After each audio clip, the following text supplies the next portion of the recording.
we can define Cp, that is specific heat at constant pressure. It is defined as the amount of heat required to raise the temperature of unit mass of gas by 1 degree at constant pressure. So pressure is remain constant. For example, a closed vessel. In closed vessel, the pressure will increase if heat is added, and in open vessel, the volume will alter. The ratio of specific heat at constant pressure to the specific heat at constant volume is defined as adiabatic index, and it is represented by gamma or small k, and mathematically we can write gamma is equal to Cp upon Cv. All the gases are having two values of Cp and Cv, and the ratio is also constant for a particular gas. Hence it is fixed for particular gas, and we can have another relationship between Cp and Cv, that is the difference of specific heat at constant pressure to and specific heat at constant volume is also constant, and it is usually represented by capital R, and mathematically R is equal to Cp minus Cv kilojoules per kilogram Kelvin. Now remember, the very important terms which are widely used in thermodynamics, it will be helpful to us to solve the examples based on this first chapter that you have to remember.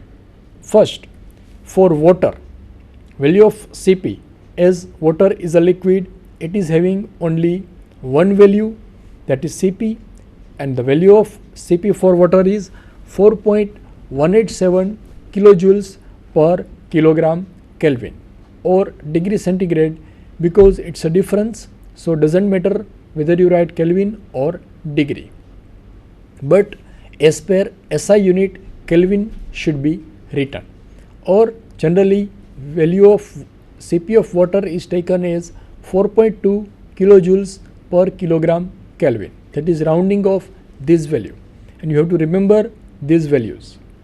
For air, as air is the gas, it is having two specific heats, Cp and Cv. So value of Cp is 1.005 kilojoules per kilogram Kelvin, and Cv is equal to 0.718 kilojoules per kilogram Kelvin, and R is the difference of Cp and Cv, that is 0.287 kilojoules per kilogram Kelvin, and gamma is the ratio of Cp and Cv, so that is 1.4 for air. So you have to remember the Cp and Cv, then R and gamma you can derive from the values of Cp and Cv. Now thermodynamic processes. What is the thermodynamic process that we see? The physical quantities which are used to specify the state of a system are called the thermodynamic coordinates. Pressure, temperature and volume are examples of thermodynamic coordinates. Whenever there is a change in the thermodynamic state of a system, we say that the system has undergone a process. The changes taking place inside the pressure cooker and the heat engines are examples of thermodynamic processes. Did you know that a thermodynamic process is taking place inside the body of the African bombardier beetle when it emits a jet of defensive spray from the movable tip of its abdomen?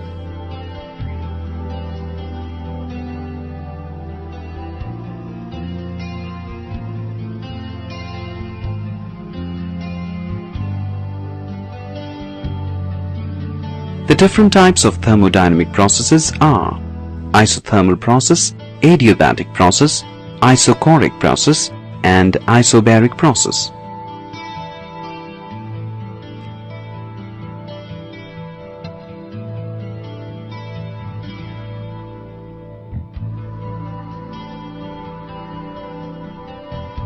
Isothermal process. Isothermal process is a physical change in which pressure and volume of a system change at constant temperature. Melting at constant pressure. During melting, the temperature remains constant, but there is an increase in internal energy due to change of phase from solid to liquid. Boiling at constant pressure. During boiling, the temperature remains constant. Here there is an increase in internal energy due to the change of phase from liquid to vapor state. Isothermal process is slow. There is exchange of heat between the system and the surroundings. If the system is enclosed in a cylinder having conducting walls, when the system expands, heat is absorbed. When it is compressed, heat is rejected. In an isothermal process, in general, none of the quantities delta Q, delta W or delta U is zero, where Q is the heat energy, W is the work done and U is the internal energy. Equation for isothermal. For an isothermal process, T is constant, so PV is equal to a constant. The variation of P with V is as shown here.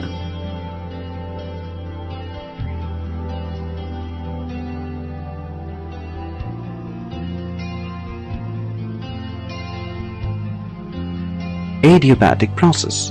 Adiabatic process is a physical change in which the pressure, volume and temperature change. Examples for adiabatic processes are the sudden explosion, bursting of a bus tire, and the compression stroke in an internal combustion engine.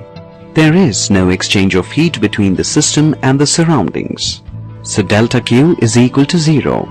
Heat can be prevented from entering or leaving the system by performing the process quickly. The flow of heat requires a certain time, so any process performed suddenly will be adiabatic. To prevent the heat flow, the system is perfectly insulated from the surroundings by using non-conductors of heat like asbestos and cork. During expansion, work is done by the system and hence it gets cooled. During compression, work is done on the system and hence it gets heated up. Equation for adiabatic process is PV raised to gamma is equal to a constant, where gamma is the ratio of the two specific heat capacities of the gas. During this process, no heat enters or leaves the system, so delta Q is equal to zero. Substituting the value of delta Q in, delta Q is equal to delta U plus delta W. 0 is equal to delta U plus delta W. Therefore, delta W is equal to minus delta U. This means for doing work, internal energy is used. Negative sign shows that when work is done by the system, its internal energy decreases. Now about internal energy. What is internal energy? So it is the energy stored in the molecular structure due to heat and work interactions. It is defined as the internal energy. We know that gas is made up of number of molecules which are moving continuously, and internal energy is the energy which arises from the motion of these molecules. As we know, in any gas, its molecules are randomly moving from one place to another place. It is never stable. Of course, at zero temperature, say 0 degree Kelvin temperature, the atom's molecular movement is stable, is completely zero, no molecular movement, and that is also the definition of basis for the reference of temperature, that is 0 degree Kelvin. But practically it is not possible. So we can say internal energy is always present in any gas or any fluid because its molecules are always randomly moving inside. They are striking to its wall as well as they are striking to each other. And if the temperature of the gas is increased, the molecular activity increases. Obvious, if the temperature is increased, then the kinetic energy of atom will increase and they will start moving with higher speed, and therefore the internal energy also increases, and as the temperature reduces, the internal energy will reduce because of the reduction in movement of the atoms and molecules. It is the energy stored in the molecular structure due to heat and work interaction, and thus the internal energy is a function of temperature. As the temperature increases, internal energy will increase. As the temperature reduces, internal energy will reduce. The change in internal energy is denoted by delta U, that is delta U is equal to U2 minus U1 and unit is kilojoule. U2 means the internal energy at the end and U1 is internal energy at the start point, and the difference is change in internal energy. Now second term, enthalpy. It's a very important terminology which will be useful to us throughout this chapter and throughout thermodynamics. Enthalpy of a substance is the sum of internal energy and product of pressure and volume.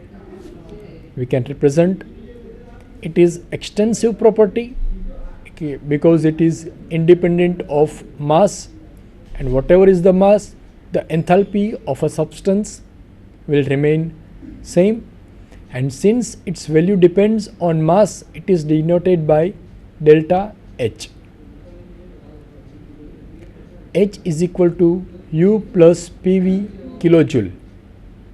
So it's an intensive property, and specific enthalpy is independent of mass, that is H is equal to U plus PV kilojoule per kilogram.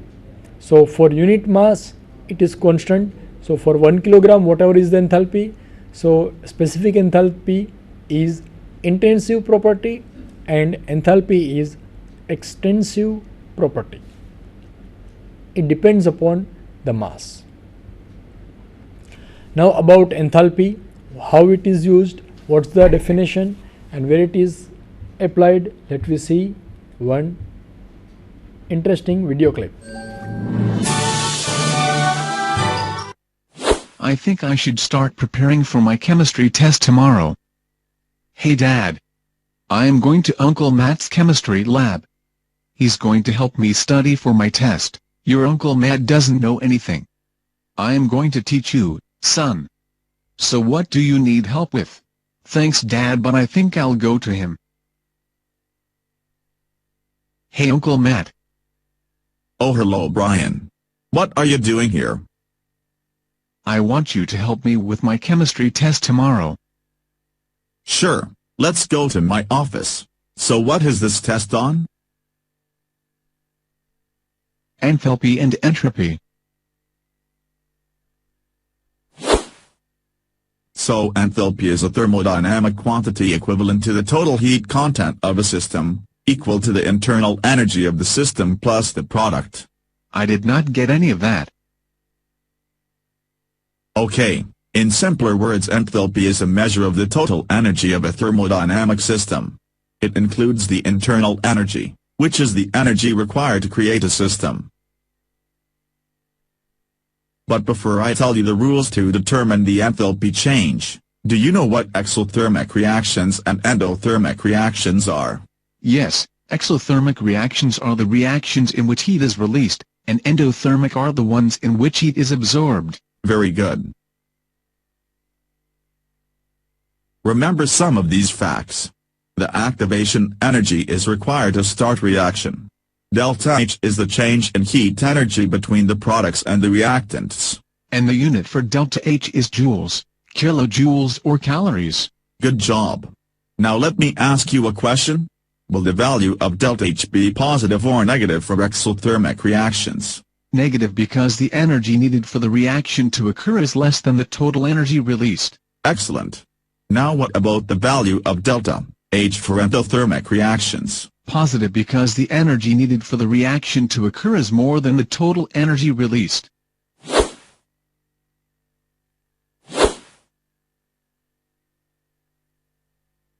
Does that mean if you double the coefficients in an equation, then the value of delta H is multiplied by 2? That's right. Here's an example. So we multiply H2 and O2 by 2, and the product side gets multiplied by 2 as well. That is a true statement, but do not forget to multiply the delta H.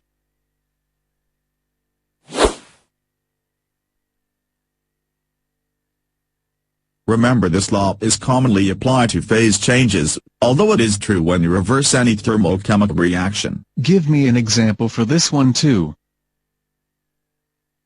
Here you go. So basically, the signs for delta H gets reversed.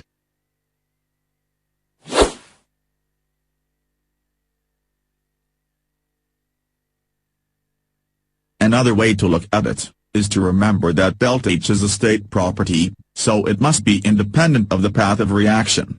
So if reaction 1 plus reaction 2 is equal to reaction 3, then delta 3 is equal to delta H of 1 plus delta H of 2. Heat reaction is equal to the heat formation of products minus the heat formation of reactants. Let's do an example. The combustion of methane gas. Heat of formation of CO2 plus 2 times heat of formation of H2O minus heat of formation of CH4 plus 2 times heat of formation of O2. So, the heat of combustion, that is, the heat of reaction, is minus 802.3 kJ per mole of methane. Notice that the value is negative, so the reaction gives off heat as expected for a combustion reaction. Entropy is a thermodynamic property that can be used to determine the energy not available for work in a thermodynamic process, such as in energy conversion devices, engines. The following are in order from least to most amount of entropy. Solid, liquid, gas. Let's think about it. Solids have